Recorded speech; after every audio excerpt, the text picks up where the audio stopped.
stream ever, so just bear with me on this thing.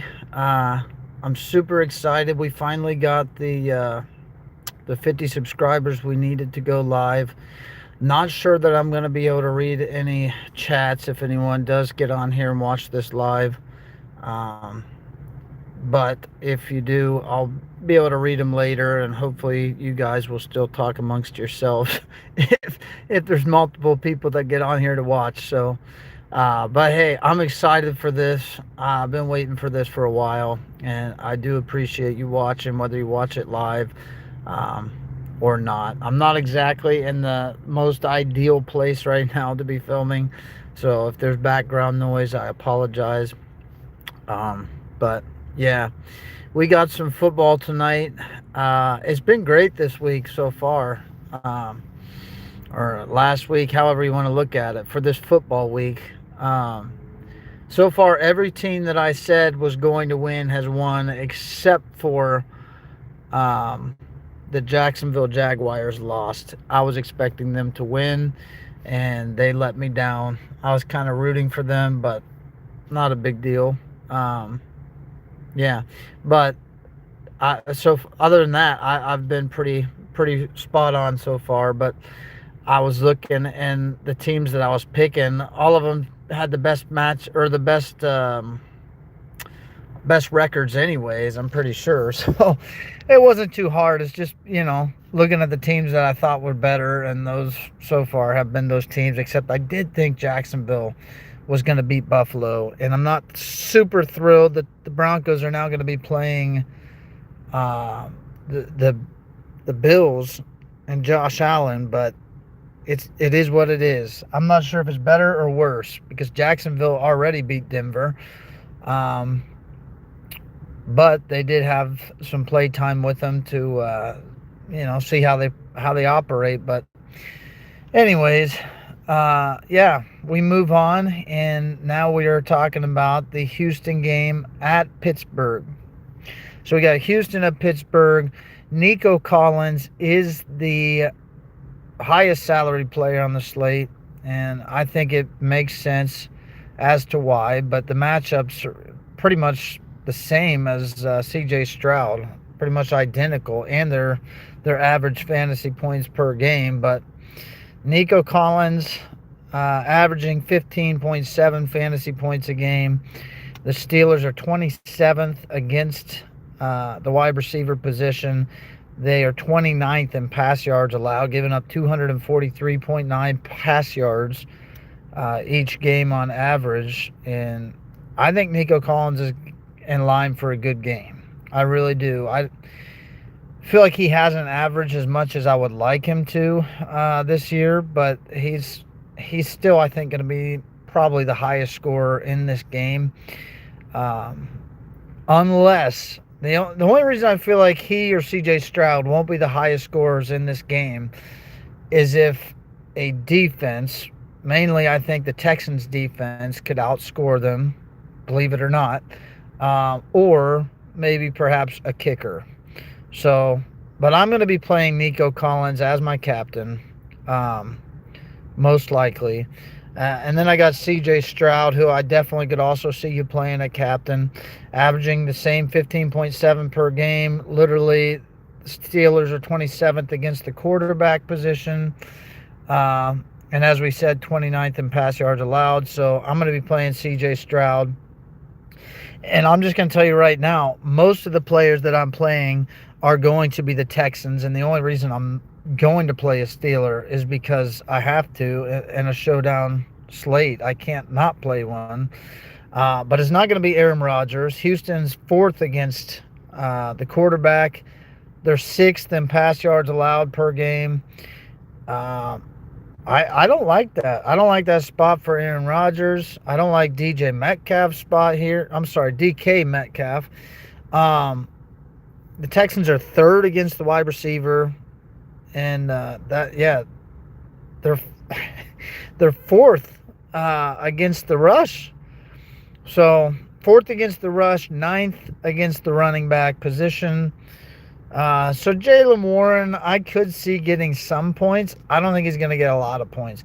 I don't think he's going to get enough for me to pick. And honestly, I've been liking Kenneth Gainwell better than Warren anyhow. I think I said that on my last video. Uh, Maybe not, but I'm not playing any of those three Steelers right there myself. Any of those four, and you guys can show me in the chat or in the comments what you think on that if you want to. But I'm not playing any of those guys. I just don't trust them. I really want to trust Woody Marks, and the main reason that I would in this game is because I think the Texans are going to maintain the lead in this game. Maybe if I was going to say maybe if Pittsburgh starts with the ball, maybe they take a lead in the beginning. I don't even think that's going to happen because I think the Texans defense is going to dominate this entire game. Which is why I think Woody Marks could have a bigger game because they might just be running a lot to where run the clock out. But with that said, the Steelers are 8th against the running back, 13th in rush yards allowed per game, giving up about 113.1, as you can see here. And I just, I don't love that for Woody Marks. So you also have Higgins. I do like Higgins here. He had 5 targets last week, averaging 7.6 a game. I like him. I don't love it. And actually, if you look at last week, it was Hutchinson. Now, I realize Nico Collins didn't play in this game, but Hutchinson actually had 9 targets. So, and Christian Kirk only had 2. But I'm not sure if Higgins is that appealing to me because of that. I don't know. It seems like they like Hutchins quite a bit. But I would imagine Higgins is going to get some play here, and obviously he's got a good matchup. I also like Dalton Schultz quite a bit. He averages 10.5 fantasy points a game. Steelers are 30th against the tight end, so that's a really good matchup for him.